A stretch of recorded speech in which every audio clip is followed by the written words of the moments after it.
যে দূরত্বটুকু দুই দেশের মধ্যে আছে, নেপাল আর বাংলাদেশের মধ্যে, ওটুকু অতিক্রম করা আর কিচ্ছু না। ওরা এক পায়ে খাড়া, নেপাল বারে বারে বলছে আমাদেরকে নিয়ে যাও, আমরা এক পায়ে খাড়া নেবার জন্য মাঝখানে ওইটুকু পথ অতিক্রম করার সুযোগ আমাদের এখন দেওয়া হচ্ছে না। বাংলাদেশকে আটকে রাখার কোনো ক্ষমতা কারো নাই। আমরা মহা সৌভাগ্যবান এক জাতি, তার অবস্থানের কারণে। সেই জাতির দুঃখ কেন থাকবে? এশিয়ার ভূরাজনীতিতে অপ্রত্যাশিত এক মোড়। বাংলাদেশ এমন এক চাল দিল যা দিল্লিকে চাপে ফেলে দিয়েছে। আর ভারতীয় মিডিয়াগুলো এখন একের পর এক ব্রেকিং নিউজ দিচ্ছে, কারণ দক্ষিণ এশিয়ার ক্ষমতার ভারসাম্য বদলে দিতে পারে এই সিদ্ধান্ত। এক সময়ের নীরব পর্যবেক্ষক বাংলাদেশ এবার কি তবে নিজেই গেম চেঞ্জার? কেন বাংলাদেশের এই পদক্ষেপ নিয়ে ভারত এতটা উদ্বিগ্ন?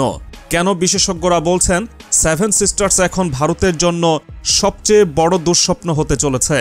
আর কেনই বা মনে করা হচ্ছে বাংলাদেশ শুধু অর্থনৈতিকভাবে নয়, রাজনৈতিকভাবেও ভারতের জন্য বড় এক প্রতিদ্বন্দ্বী হয়ে উঠতে যাচ্ছে? দক্ষিণ এশিয়ার মানচিত্রে একটা এলাকা বরাবরই দিল্লির মাথা ব্যথার কারণ, ভারতের উত্তর পূর্বাঞ্চল, যাকে বলা হয় সেভেন সিস্টার্স। এই 7টি রাজ্য আসাম, অরুণাচল, মণিপুর, মেঘালয়, মিজোরাম, নাগাল্যান্ড আর ত্রিপুরা শুধুই বিচ্ছিন্ন নয়, বরং এখানে ভারত সরকারের নিয়ন্ত্রণ দুর্বল। একদিকে বিচ্ছিন্নতাবাদী আন্দোলন, অন্যদিকে চীনের ক্রমবর্ধমান আগ্রহ, এই দুইয়ের চাপে পড়ে বরাবরই এই অঞ্চলকে ঘিরে উদ্বিগ্ন থেকেছে দিল্লি। আর এখানেই আসে বাংলাদেশের ভূমিকা। শিলিগুড়ি করিডর, যা ভারত ও সেভেন সিস্টার্সকে সংযুক্ত করা একমাত্র পথ, সেটির বিস্তার মাত্র 22 কিলোমিটার। ভারত জানে এই করিডোরের সামান্য ঝাঁকুনিও তাদের উত্তর পূর্বাঞ্চলকে কার্যত বিচ্ছিন্ন করে দিতে পারে। এ কারণেই দিল্লি বছরের পর বছর বাংলাদেশের সঙ্গে বন্ধুত্ব বজায় রেখে চলেছে, যেন তারা এই করিডোরের নিরাপত্তায় বাংলাদেশকে পাশে পায়। কিন্তু এবার সেই কৌশলে ফাটল ধরিয়েছেন ডক্টর ইউনূস। বাংলাদেশের অন্তর্বর্তী সরকার জানিয়ে দিয়েছে, বাংলাদেশের স্বার্থ সবার আগে, ভারতের সুবিধার জন্য নয়, বরং নিজের অর্থনৈতিক ও কৌশলগত অবস্থান শক্তিশালী করাই এখন ঢাকার লক্ষ্য। ফলাফল, দিল্লির মাথায় হাত। সেভেন সিস্টার্সে দীর্ঘদিন ধরে ভারতের আধিপত্য থাকলেও বাংলাদেশের নতুন কৌশল পুরো খেলাটাই বদলে দিতে পারে। এতদিন ভারত চেয়েছিল ভারত শুধু একটি বন্ধুদেশ হয়ে থাকবে, যা ভারতের স্বার্থ রক্ষার জন্য দরকারে ব্যবহার করা যাবে। কিন্তু ইউনূসের পরিকল্পনা এখন সেই পুরনো বাস্তবতাকে চ্যালেঞ্জ করছে। বাংলাদেশ এখন শুধু ভারতের সাথে বাণিজ্য করছে না, বরং সরাসরি সেভেন সিস্টার্সের জনগণের সাথেও সংযোগ গড়ে তুলছে। মিজোরাম, ত্রিপুরা, আসামের মানুষের জন্য বাংলাদেশ এখন সবচেয়ে বড় ট্রেড হাব হয়ে উঠছে।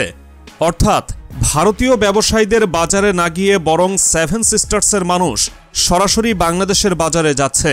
ফলাফল, ভারতের বাজার সংকুচিত হচ্ছে আর বাংলাদেশের গুরুত্ব বহুগুণ বেড়ে যাচ্ছে। শুধু তাই নয়, রাজনৈতিকভাবেও বাংলাদেশের প্রভাব বিস্তার শুরু হয়েছে। সেভেন সিস্টার্সের উপজাতীয় জনগোষ্ঠীর সঙ্গে বাংলাদেশের আদিবাসীদের সাংস্কৃতিক ও ঐতিহাসিক সংযোগ রয়েছে, যা ভারত এতদিন ধরে অগ্রাহ্য করেছিল। কিন্তু বাংলাদেশ এখন এটিকে একটি শক্তিশালী হাতিয়ার হিসেবে ব্যবহার করছে।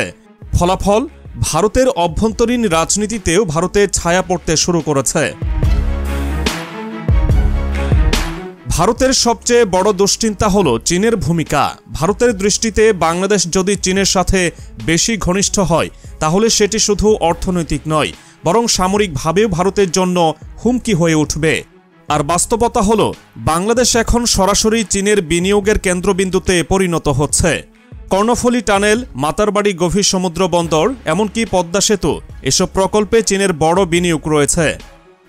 ভারতের সামরিক বিশ্লেষকরা বলছেন, যদি বাংলাদেশ চীনের সাথে জোট বাঁধে, তাহলে ভারতের উত্তর পূর্বাঞ্চল কৌশলগতভাবে দুর্বল হয়ে পড়বে। কারণ সেভেন সিস্টার্সের অর্থনীতি তখন ভারতের চেয়ে বাংলাদেশের উপর বেশি নির্ভরশীল হয়ে যাবে। আর এই বাস্তবতায় ভারতের দুঃস্বপ্নের মতো দেখা দিচ্ছে। বিশেষজ্ঞরা বলছেন, বাংলাদেশের এই কৌশল আসলে সুপরিকল্পিত। ভারতকে সরাসরি চ্যালেঞ্জ না করেও তারা ভারতকে কৌশলগতভাবে দুর্বল করে দিচ্ছে। কারণ বাংলাদেশের ক্রমবর্ধমান অর্থনৈতিক ও রাজনৈতিক প্রভাবের কারণে সেভেন সিস্টার্সের জনগণ এখন দিল্লির চেয়ে ঢাকার প্রতি বেশি আগ্রহ দেখাচ্ছে। ভারতের সবচেয়ে বড় সমস্যা হলো, তারা বহু বছর ধরে বাংলাদেশকে ছোট করে দেখেছে। তারা ভেবেছে বাংলাদেশ কেবল তাদের ছায়াতলেই থাকবে। কিন্তু এখন বাস্তবতা ভিন্ন। চীনের বিনিয়োগ, মধ্যপ্রাচ্যের সাথে শক্তিশালী সম্পর্ক, নেপাল ভুটানের সাথে সরাসরি বাণিজ্য, এসব মিলিয়ে বাংলাদেশ এখন ভারতকে পাশ কাটিয়ে নিজেদের স্বার্থ রক্ষা করতে চাইছে, আর সেটাই ভারতের মাথা ব্যথার কারণ হয়ে উঠেছে। বিশ্লেষকরা বলছেন, দিল্লির জন্য এটি একটি ওয়েক আপ কল, কারণ তারা যদি বাংলাদেশকে যথেষ্ট গুরুত্ব না দেয় তাহলে দক্ষিণ এশিয়ার ক্ষমতার কেন্দ্রস্থল ঢাকা হয়ে উঠবে, নয়াদিল্লি নয়। কিন্তু প্রশ্ন হলো, ডক্টর ইউনূস কি সত্যিই ভারতকে সরিয়ে বাংলাদেশকে দক্ষিণ এশিয়ার নেতৃত্বে নিয়ে যেতে পারবেন? ভারতের টেনশন কি আরও বাড়বে? চীন কি সত্যিই বাংলাদেশের পাশে থেকে ভারতের বিরুদ্ধে বড় কোনো চাল দিচ্ছে? দিল্লির টেনশন এখানেই শেষ নয়, বরং সবচেয়ে বড় ধাক্কাটা এখনও আসেনি। কারণ ভারতের সবচেয়ে গুরুত্বপূর্ণ ভূরাজনৈতিক সম্পদ সেভেন সিস্টার্স এবার সরাসরি বাংলাদেশের কৌশলের কেন্দ্রে চলে এসেছে। ভারত এতদিন ধরে এই অঞ্চলকে কেবলমাত্র নিজেদের অভ্যন্তরীণ ইস্যু মনে করেছিল, কিন্তু এবার বাংলাদেশের নতুন অর্থনৈতিক ও কৌশলগত পদক্ষেপের কারণে পরিস্থিতি পুরোপুরি বদলে যাচ্ছে। বাংলাদেশের লক্ষ্য এখন শুধু নিজেদের উন্নয়ন নয়, বরং সীমান্ত অঞ্চলে এমন এক সংযোগ তৈরি করা যা সরাসরি ভারতীয় বাজারের বিকল্প হয়ে উঠতে পারে। বিষয়টা সহজ মনে হলেও আসলেই কি এত সহজ? না, কারণ দিল্লি এখন সর্বোচ্চ প্রচেষ্টা চালাচ্ছে বাংলাদেশের এই পরিকল্পনাকে ব্যর্থ করতে। ভারতের গোয়েন্দা সংস্থাগুলো বলছে, যদি বাংলাদেশ সেভেন সিস্টার্সে আরও গভীরভাবে ঢুকে যায় তাহলে ভারতীয় অর্থনীতি চাপে পড়বে। এদিকে শুধু অর্থনীতি নয়, কূটনৈতিকভাবেও দিল্লি প্রচণ্ড চাপের মুখে। কারণ একদিকে বাংলাদেশের সাথে চীনের সম্পর্ক বাড়ছে, অন্যদিকে বাংলাদেশের হাত ধরে মধ্যপ্রাচ্য, ইউরোপ, এমনকি আফ্রিকার দেশগুলো দক্ষিণ এশিয়ার নতুন হাব হিসেবে ঢাকাকে দেখতে শুরু করেছে। এই পরিবর্তনের পেছনে যিনি অন্যতম মূল কারিগর, তিনি ডক্টর মোহাম্মদ ইউনূস। একসময় যিনি শুধু অর্থনীতিবিদ হিসেবে পরিচিত ছিলেন, সেই ইউনূস এখন আন্তর্জাতিক রাজনৈতিক মঞ্চেও আলোচনার কেন্দ্রবিন্দুতে। কিন্তু কেন? কারণ তিনি বাংলাদেশের অর্থনীতিকে শুধুমাত্র দেশীয় বাজারে সীমাবদ্ধ রাখেননি, বরং আন্তর্জাতিক মহলে এমনভাবে উপস্থাপন করেছেন যা দক্ষিণ এশিয়ার অর্থনৈতিক মানচিত্রই বদলে দিতে পারে। বিশ্লেষকদের মতে, ভারত এই ব্যাপারটাকে গুরুত্ব না দিলে আগামী 5 বছরে দক্ষিণ এশিয়ার নেতৃত্ব পুরোপুরি বাংলাদেশের হাতে চলে যেতে পারে। কারণ ইউনূসের নেতৃত্বে বাংলাদেশ শুধু নিজেদের শিল্প ও প্রযুক্তি খাতকে শক্তিশালী করছে না, বরং সরাসরি আন্তর্জাতিক মুদ্রা বাজারেও শক্ত অবস্থান নিচ্ছে। এবং এখানেই আসে সবচেয়ে বড় ধাক্কা। ভারতের বিশ্লেষকরা বলছেন, বাংলাদেশ যদি নিজস্ব মুদ্রার শক্তিশালী অবস্থান তৈরি করতে পারে তাহলে দক্ষিণ এশিয়ার বাণিজ্যে ভারতীয় রুপির আধিপত্য ধাক্কা খাবে। এখানে ভারতের আরেকটি দুশ্চিন্তা হলো, বাংলাদেশ তার ডিজিটাল অর্থনীতি নিয়ে যে বিপ্লব ঘটাচ্ছে সেটাও ভারতের জন্য বড় একটি চ্যালেঞ্জ। বাংলাদেশ যেখানে ফিনটেক ও ডিজিটাল ব্যাংকিংয়ের মাধ্যমে আন্তর্জাতিক লেনদেনের নতুন রাস্তা খুলছে, সেখানে ভারত এখনও পুরনো কাঠামোর উপর নির্ভরশীল। আর এই বাস্তবতায় ভারতের অর্থনীতিকে সংকটে ফেলতে শুরু করেছে। এদিকে বাংলাদেশকে ঠেকানোর জন্য ভারত এখন নানা কৌশল নিচ্ছে। সীমান্তে বাণিজ্যিক নীতি কঠোর করা, ট্রানজিট সুবিধা সীমিত করা, এসব পদক্ষেপের মাধ্যমে তারা বাংলাদেশের উপর চাপ সৃষ্টি করতে চাইছে।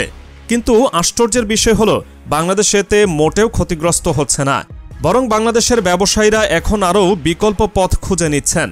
যেমন ভারতীয় বাজারে না গিয়ে বাংলাদেশ এখন মধ্যপ্রাচ্য, দক্ষিণ পূর্ব এশিয়া ও আফ্রিকার বাজার ধরতে ব্যস্ত। এতে ভারত কি ক্ষতিগ্রস্ত হচ্ছে? বিশ্লেষকরা বলছেন হ্যাঁ, কারণ এতদিন ভারত ধরে রেখেছিল দক্ষিণ এশিয়ার ছোট দেশগুলো তাদের উপর নির্ভরশীল থাকবে, কিন্তু বাংলাদেশ এখন দেখিয়ে দিচ্ছে তারা একাই টিকে থাকতে পারে, এমনকি অন্য দেশগুলোকেও নেতৃত্ব দিতে পারে। বাংলাদেশের এই উত্থানে চীনের ভূমিকা কতটুকু, এটা এখন দিল্লির সবচেয়ে বড় প্রশ্ন। কারণ তারা বুঝতে পারছে বাংলাদেশ শুধু নিজেদের স্বার্থ দেখছে না, বরং চীনের সাথে মিলে এক নতুন জোট গড়ে তুলছে। বিশ্লেষকরা বলছেন, চীন কৌশলগতভাবে দক্ষিণ এশিয়ার নতুন পাওয়ার ব্লক তৈরি করতে চাইছে, যেখানে বাংলাদেশ হবে কেন্দ্রবিন্দু।